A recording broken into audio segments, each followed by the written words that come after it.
Hey folks, welcome back. Bear Clan Hiking Podcast Series, Episode 2, and we're talking safety first. Ultimately, folks, this is the main thing that you have to concern yourselves with no matter where you go to hike. It's about learning the terrain, learning the trails, learning how to survive if you have an accident or find yourself lost.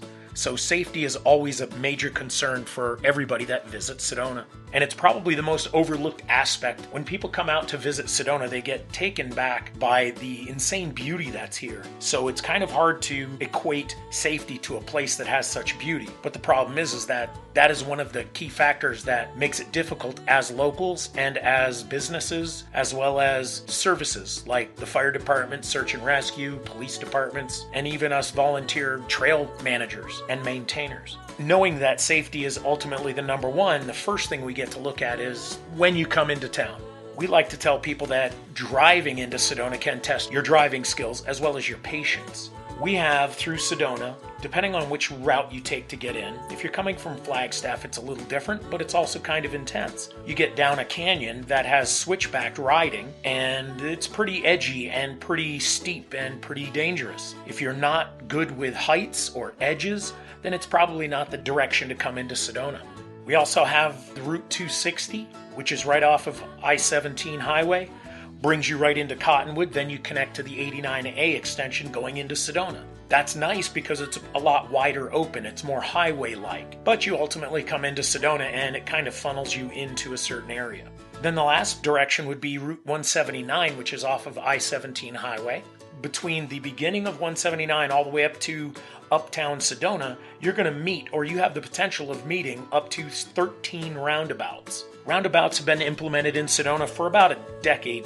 They're easy to use if you know how to use them. But if you haven't ever driven through one before, it can be very trying and testing on your patience. So ultimately, it's real simple for us.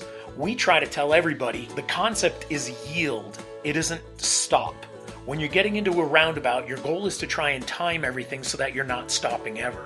But we understand that there are other issues like crosswalks at roundabouts. So if people are stopping in a roundabout, it may not be because they don't know what they're doing. It may very well be that there's a pedestrian in the roundabout crosswalk. And of course, by law, everywhere in the United States, crosswalks you have to stop, no matter what else is happening. So yield does not mean stop in our roundabouts. If you kind of use that as your approach to the roundabouts, you're going to find that it's going to be a lot easier. And of course, different times of the year will prove to be heavier traffic as well. The biggest time of the year for traffic in Sedona is the spring break season. And that all varies depending on what part of the country you're from and what your school system does. But essentially, we're looking at the end of March to the beginning of May is our spring break time frame. With that, we probably get about anywhere from 40 to 50% of our tourism is done in that time frame. So just imagine all those roundabouts filled every day with a lot of people. So if you want to avoid traffic, then the suggestion would be come in off season for that. And any time of the year is fantastic in Sedona. There's no season that we have found, including our monsoon season, or even if we get snow, that it's something that you're going to say, wow, that was just terrible, Sedona's ugly. It doesn't work that way. The red rocks and the views in Sedona, if any weather pattern comes in, the picture opportunity is off the charts. The visuals are off the charts. Ultimately, make it easy on yourself. Come out during the summer, come out during the winter, come out during the late fall, late spring to early summer. It depends on your temperature desires. So if you're looking at the internet and you're looking for average temperatures in Sedona, use that as your guide. But at the same time, folks, pay attention to what's happening in the weather patterns. So in the year 2019, we've had one of the most bizarre years as far as weather is concerned. When we're normally not getting snow in the wintertime, we received over 24 inches just in the month of February in 2019. And for our monsoon season during the summer, we usually get about 12 to 14 inches of rain during the months of July, August, sometimes in June and September. But this last year, we only had 4 major rains that happened. 4 major rains, and that's on just like 1 or 2 days each time the rains came. So for us, it would put us in a more of a drought situation than we are normally. So the next would be the terrains that are hikeable. In Sedona, we have a lot of options, and it can range from a casual hiker to expert hiking skills. It ranges from sandy trails, very flat, short, casual sneaker sandal type hikes, to anywhere where there's hills, small hills, big hills, ups and downs, elevation gains, rocky trails, and some trails that have rocks that you can't see because they're not exactly the most commonly hiked trails. It could possibly give you a sprained ankle, and if you're not careful while you're on those trails, you gotta know what is here and available for the trail terrain. I always tell people when they ask me, what should I wear? I always tell people hiking boots. I tell people all the time, no matter what trail you're hiking, the best possible solution is always hiking boots. Low ankle hiking boots that support your ankle. You don't have to get those big, 9, 12, 14-inch high boots. You can just get those nice ankle support boots, because when you're hiking on any of our trails, nothing is perfectly laid out. It's not like walking on the beach or on a flat sidewalk. You're going to have ups and downs and rocks and little pockets here and there and roots coming out from the trees. So the last thing you want to do is have a lack of ankle support when you're hiking in Sedona. The next part is some ugly statistics. Now, I've done some research, and using the Forest Service, as well as the fire department and the search and rescue, as well as the city statistics, I've come up with the following information. Now, these are not exact statistics. They are approximations because everything varies depending on the time of year and the season and so on. But from somewhere between the years 2010 and 2015, we were averaging somewhere around 1 to maybe 2 search and rescues per day. Now, of course, think about it this way. I just told you that spring break is the heaviest. So just imagine that's probably where we're going to get a little spike in our search and rescues. So if you average the whole year out and all the ups and downs in the seasons, 2010 to 2015 was somewhere around 1 to 2 search and rescues per day. 2016 to 2018, we kind of cranked it up and it became about 3 search and rescues per day. So guys, think about that, 365 days a year. In 2010 to 2015, we were averaging around 300 to 400 in a year. In 2016 to 2018, that jumped up, tripled to well over 1,000 search and rescues in a year. Now, when you take the amount of people that show up in Sedona per year as tourists, we're averaging 3.5 to 4 million visitors. Those numbers don't seem like much. But when you're talking about what our search and rescue people have to do, what us locals have to do, what the police and fire department has to do in order to keep people safe, you're talking 3 visits per day to go find somebody that did something that they shouldn't have done, or went on a trail that was beyond their skills, or tried climbing up a rock formation that was part of the trail, and they had no idea that it's harder to go down than it is to go up. And yes, we do a lot of helicopter rescues. Now in 2019, folks, this has become a disturbing year for us. And I'm not trying to scare you off. What I'm trying to do is make you understand safety is by far the most important thing you have to think about when you're coming to Sedona to hike. In 2019, we're expecting to have somewhere near 5 search and rescues per day. It's ugly. It's an ugly truth. Now, what's even more interesting about this is about 70% of search and rescues that we deal with in Sedona are based on dehydration issues.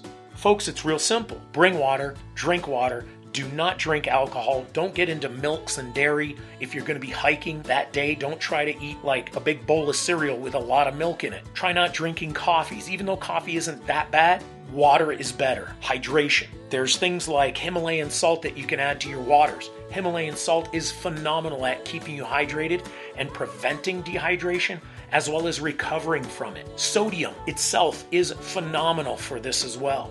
So there's a lot of options that you can do to defend or fight off the concept of dehydration. The time of year makes a huge difference as well, folks.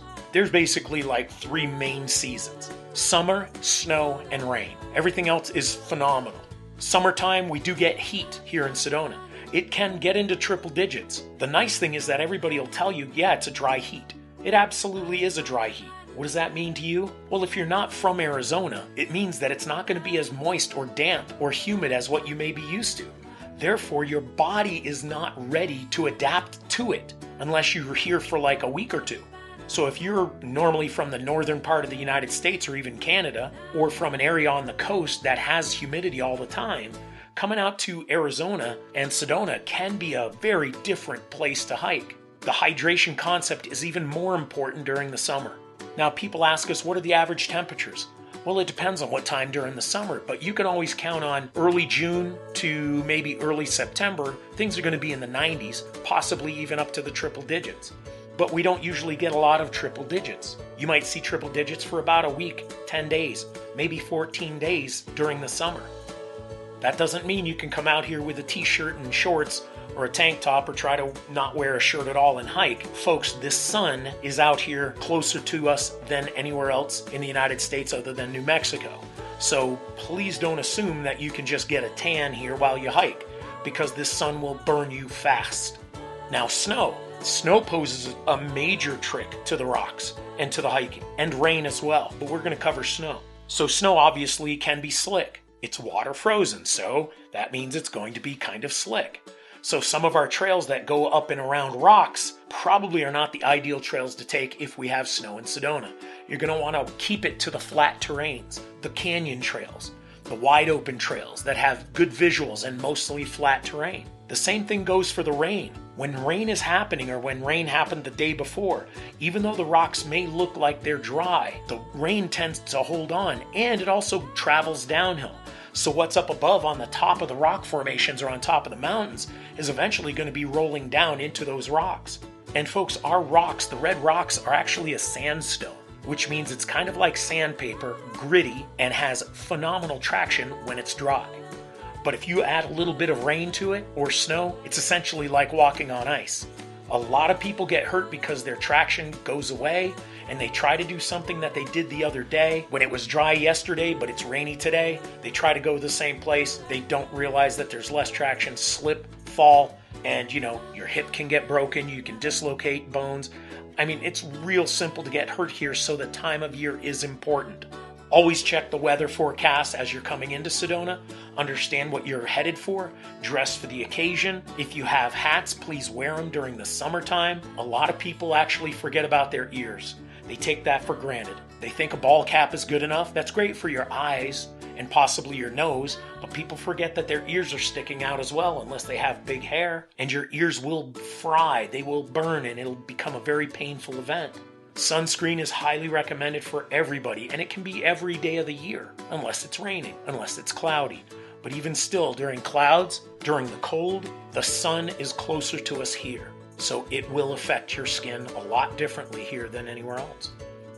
So folks, those are the main reasons about safety. That's our guidelines for safety. Ultimately, stop in at the information centers. Not the tourist information centers, but the Chamber of Commerce information centers, the Forest Service information centers. Stop off with businesses that actually do things out on the Red Rocks or out in Sedona.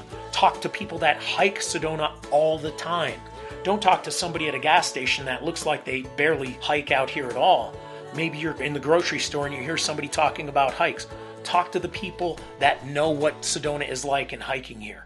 You can't talk to somebody that lives in Washington State about hiking Sedona unless they come out here 3-4 times a year. It's just like if I was to hike in Canada. Would I just kind of blindly go up there and think somebody in a gas station is going to give me the right information about hiking? It's not likely. So make sure you do the right thing, do the right decisions, keep your safety as priority one. The enjoyment's going to happen, and if you're safe, the enjoyment creates a better experience. Because if you get crazy and you try doing something that's not ideal, you could end up visiting a hospital.